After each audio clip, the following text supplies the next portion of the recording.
Baik, Bu, saya mulai saja ya, Bu. Iya, Nak. Ya, selamat siang buat Bu Dwi dan juga teman-teman semuanya. Di sini saya akan mempresentasikan revisi proposal skripsi kedua saya, yang mana untuk revisi di pertemuan sebelumnya itu yang pertama saya tidak menyebutkan ataupun mencantumkan tahun dari data online data system yang ini, Bu.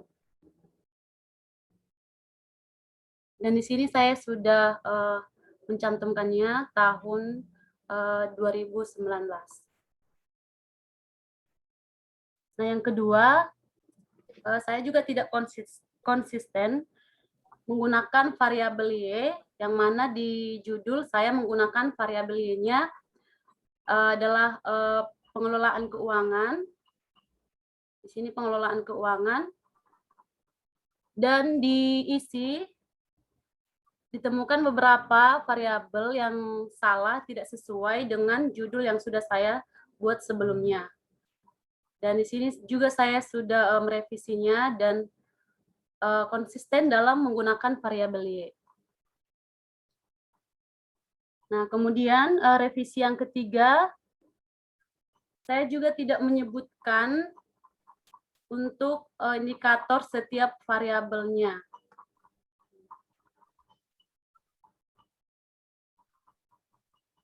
Indikator variabelnya. Saya agak kurang paham sih dengan revisinya karena yang kamu ubah yang mana saya nggak ngerti gitu. Oh, yang ini, Bu. Yang pertama, di bagian ini, Bu. Minggu sebelumnya kan, Bu, saya tidak mencantumkan tahun keberapa ini, Bu, dipublikasikannya ini, Bu, terkait data online data sistemnya. Apa saya yang ini ya? Saya kesulitan mendengar suaranya Sri, suaranya agak putus-putus. Jaringan saya kurang bagus, Bu. Oke, nggak apa-apa. Nah, jadi Oke, iya. yang kedua, Bu, saya tidak konsisten dalam menggunakan variabel Y-nya, Bu. Di judul kan saya menggunakan variabel Y-nya ialah pengelolaan keuangan. Dan di isinya ini, Bu, kemarin terdapat beberapa kesalahan. Saya menggunakan variabel Y-nya manajemen keuangan.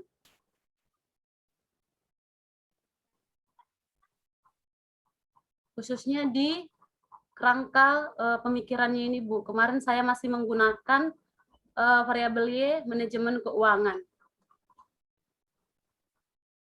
Mana kerangka berpikir? Di sini, Bu.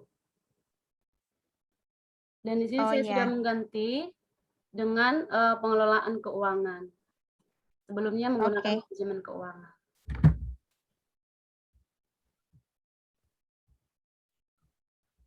Kemudian revisi yang ketiga itu saya tidak menyebutkan indikator-indikator dari setiap variabel, Bu.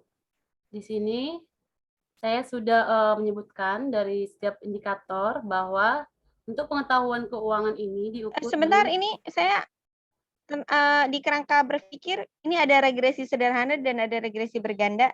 Coba saya lihat di gambarnya. ini, Bu.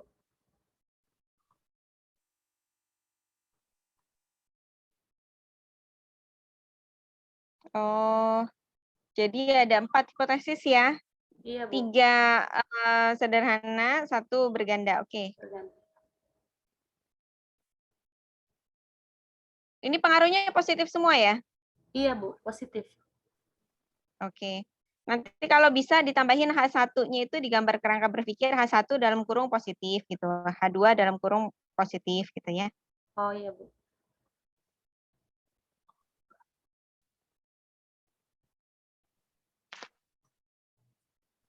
Bisa dilanjut, Bu? Iya, Nak. Nah, jadi ini merupakan setiap indikator dari variabel, baik itu variabel X dan juga variabel Y.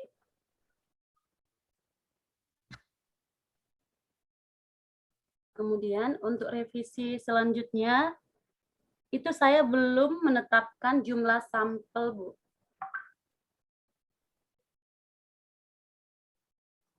Nah, jadi setelah saya revisi, karena populasi UMKM dalam penelitian saya ini tidak diketahui jumlahnya, maka rumus yang saya gunakan untuk mengetahui jumlah sampelnya ialah dengan rumus Lemeshow, Bu, dari Ridwan dan Akdon 2010. Nah, untuk keterangannya, N sendiri merupakan jumlah sampel minimal yang diperlukan. Untuk Z alpanya itu adalah derajat kepercayaan atau nilai idealnya sebesar 95%.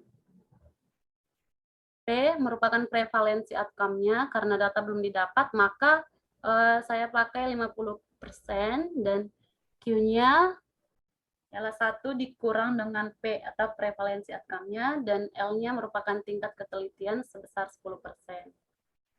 Maka dari hasil jumlah sampel minimal maka dari rumus tersebut didapatkan hasil untuk jumlah sampelnya ialah 96,04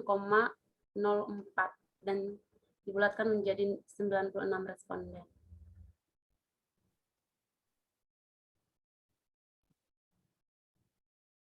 Kemudian untuk revisi selanjutnya itu saya dalam penarikan sampelnya ini, Bu, kemarin saya kan menggunakan convenience sampling. Dan setelah direvisi, saya jadinya menggunakan purposive sampling sesuai dengan saran Ibu Dwi di minggu-minggu sebelumnya yang presentasi pertama. Di mana untuk purposive sampling, di sini responden harus memenuhi kriteria yang ditentukan oleh peneliti. Jadi kriteria yang pertama, pelaku usaha UMKM yang bergerak di bidang fashion di Kota Batak. Kriteria yang kedua, pelaku usaha UMKM yang usahanya aktif beroperasi sampai dengan waktu penelitian.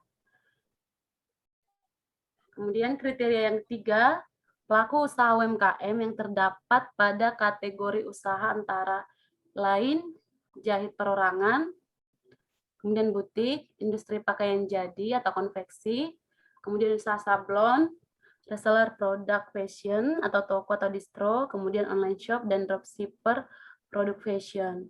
Dan Apa kamu tertarik sama produk fashion, Nak? Kenapa tertarik, Ibu? Iya. Karena saya melihat di Kota Batam ini juga, Bu, banyak reseller produk fashion, Bu.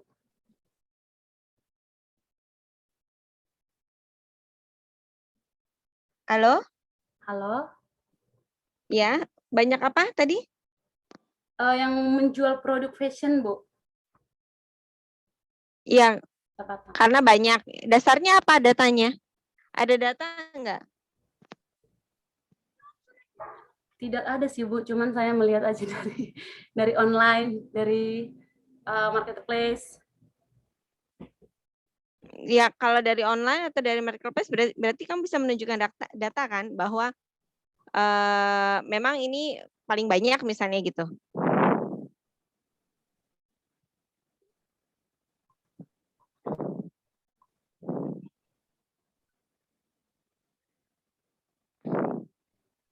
Halo? Halo, Bu.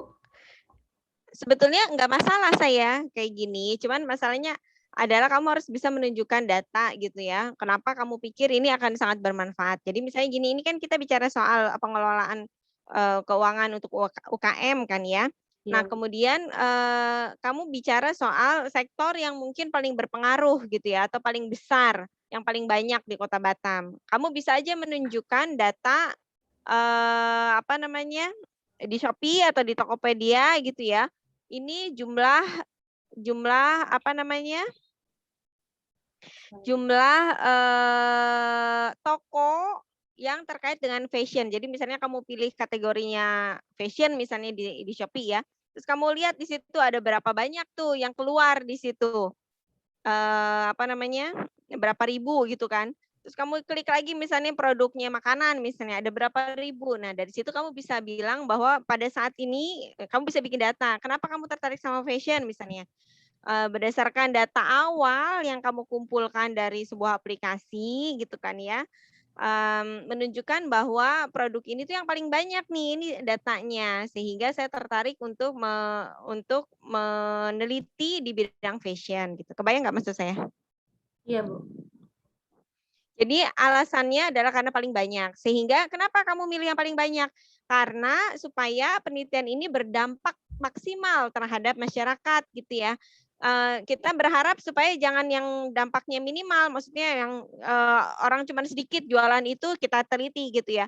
Kenapa? Karena kalau cuma sedikit nanti dampaknya penelitian kita terhadap yang lain kurang banyak. Tapi kalau kita bicara soal ini yang paling banyak nih, benar tadi katanya Sri ya. Ini yang paling banyak Bu gitu ya. Itu benar itu. Alasan itu kenapa ngambil yang fashion karena yang paling banyak itu benar sehingga kita berharap bahwa penelitian ini memang berdampak maksimal.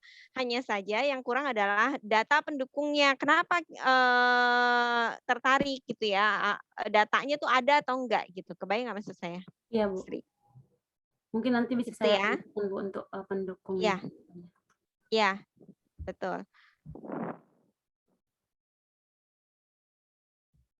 Silakan dilanjut, Nak. Baik. Untuk teknik pengumpulan data, di sini saya menggunakan data yang diperoleh dari sumber langsung dengan menggunakan daftar pertanyaan yang telah terstruktur dengan tujuan untuk mengumpulkan informasi dari pelaku UMKM Kota Batam. Ini dengan cara menyebar kuesioner secara langsung kepada pelaku UMKM sebagai responden. Kemudian Jadi untuk teknik teknik pengolahan, pengumpulan datanya kamu apa, Nak? kenapa Bu? Jadi teknik pengumpulan datanya apa ini hitungannya? Apakah dokumentasi, apakah survei, ataukah observasi, atau wawancara? Survei Bu. Betul. Itu sebetulnya yang penting ya kamu sebutkan. Survei kepada masyarakat atau kepada UMKM, gitu ya. Iya Bu.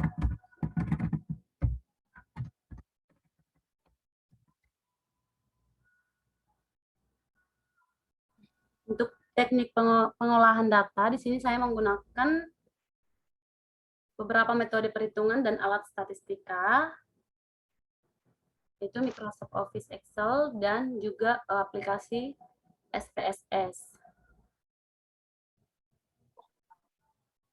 Kemudian untuk teknik analisis data, di sini saya menggunakan analisis statistik deskriptif.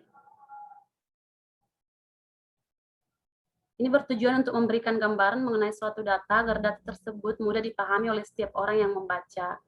Kemudian ada uji asumsi klasik. Di sini untuk turunannya ada uji linearitas. Uji linearitas ini digunakan untuk mengetahui atau membuktikan apakah dari masing-masing variabel bebas memiliki hubungan yang linear atau tidak dengan variabel terikat. Kemudian ada uji multikolinearitas. Ini bertujuan untuk menguji apakah, maaf Bu, salah tulis. Iya, nggak Apakah apa-apa.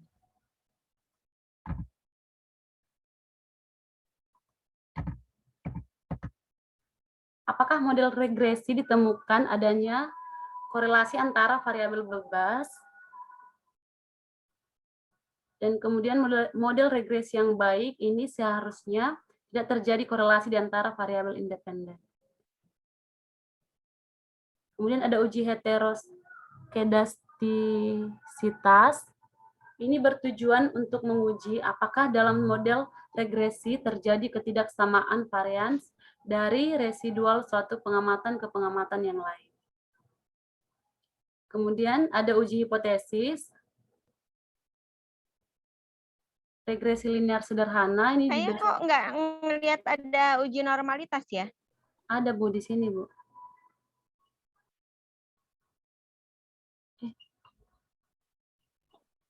Tadi kayaknya linearitas, multikol, sama heterokedastisitas. uji yang paling penting sebetulnya malah uji normalitas tuh.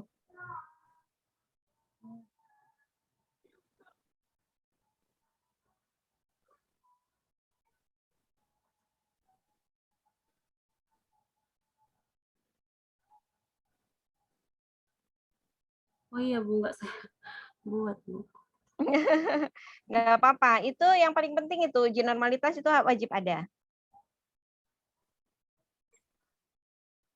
Ini Linearitas masih boleh bagian, nggak ada, kadang suka nggak ada. Tapi uji normalitas itu selalu ada. ini masih bagian dari uji asumsi klasik ya Bu, uji normalitas ini. Betul, Oh, betul. Normalitas masih masuk asumsi klasik. baik Bu.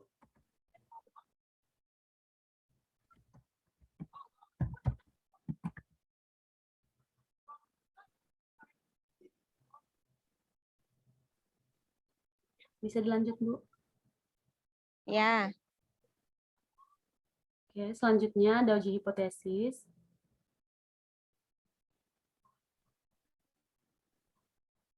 Yang pertama, regresi linear sederhana.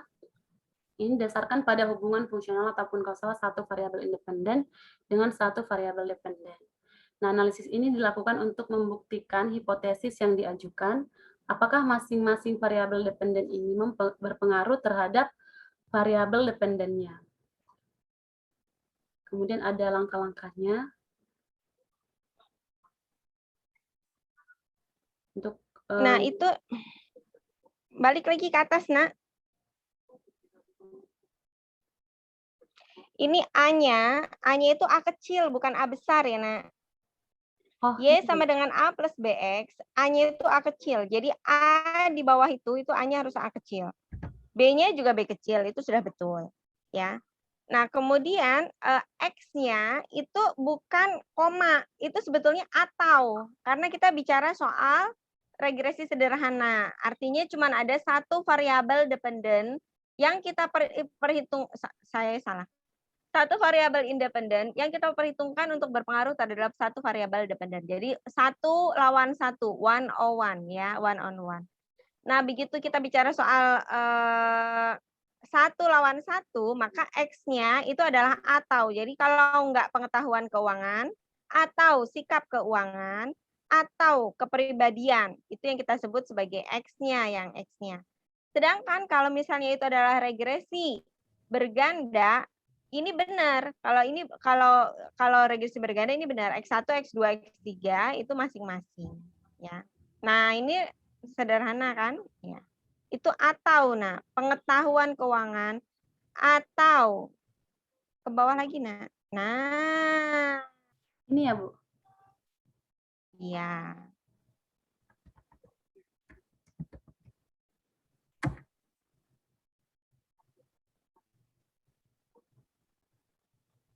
Atau lagi, nak. Nah, atau lagi.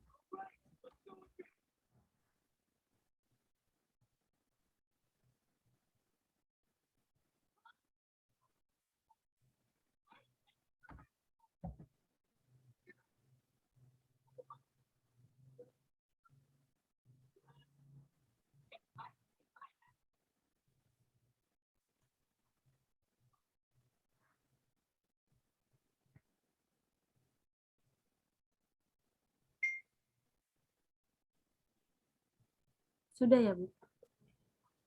Ya.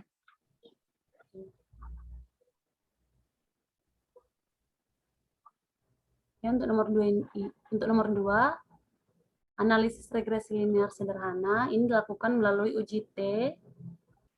Uji T digunakan Di take-nya nggak di situ, nak? iya Bu. Nah, T digunakan untuk mengetahui hipotesis diterima atau tidak. Uji T dapat dihitung dengan rumus. Untuk pengambilan kesimpulannya adalah dengan membandingkan T hitung dengan T tabel pada taraf signifikansi 5%. Pedoman yang dipergunakan adalah jika T hitung lebih besar dari T tabel atau probabilitas lebih besar dari tingkat signifikansi, maka tingkat signifikansinya 0,05, maka H diterima. Jadi variabel independen berpengaruh terhadap variabel dependen. Untuk mencari koefisien determinasi antara prediktor X1, X2, dan X3 dengan Y. Lanjut, regresi linear berganda. Di sini regresi berganda digunakan untuk mengetahui pengaruh variabel bebas secara bersama-sama terhadap variabel terikat. Nah, koefisien determinasi digunakan untuk mengukur seberapa jauh kemampuan model dalam menerangkan variasi variabel dependen. Dinyatakan dalam persentase yang nilainya berkisar antara 0 kurang dari R kuadrat kurang dari 1. Nilai R kuadrat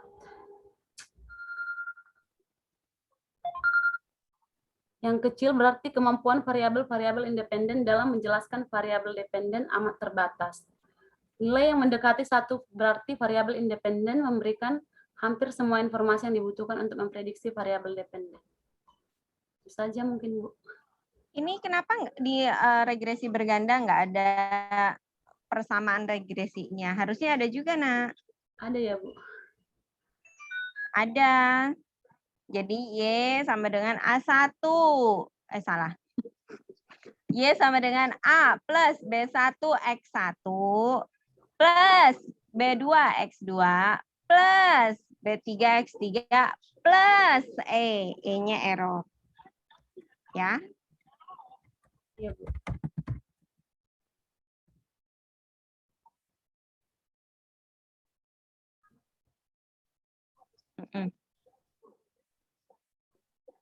Dimasukkan ya. Jangan lupa. Terus Y-nya apa, X1, X2-nya apa gitu. Baik, Bu. Waktunya sudah habis. Terima kasih Rahayu. Remindernya silahkan ditutup, Sri. Itu tadi kok daftar pustaka punyanya si itu belum masuk ya? Yang tadi rujukan utama kamu tadi siapa? Si Dani apa siapa? Yang ini, Bu.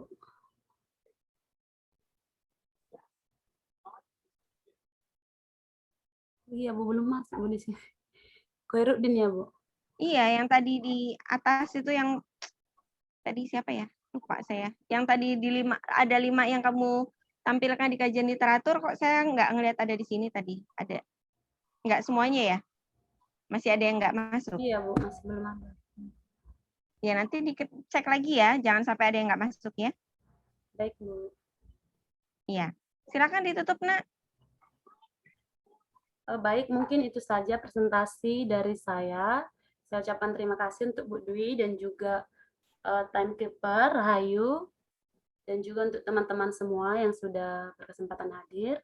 Saya tutup. Selamat siang untuk kita semua. Selamat siang. Nah, nanti jangan lupa nih, saya belum sempat ngebaca instrumennya. Nanti di cross check ya supaya semua pertanyaan itu related sama indikator yang sudah disebutkan di atas ya. Baik, Bu. Ya, oke. Ini udah jauh lebih baik dibanding yang presentasi pertama. Bagus ya, Nak? Iya, Bu. Saya live dulu.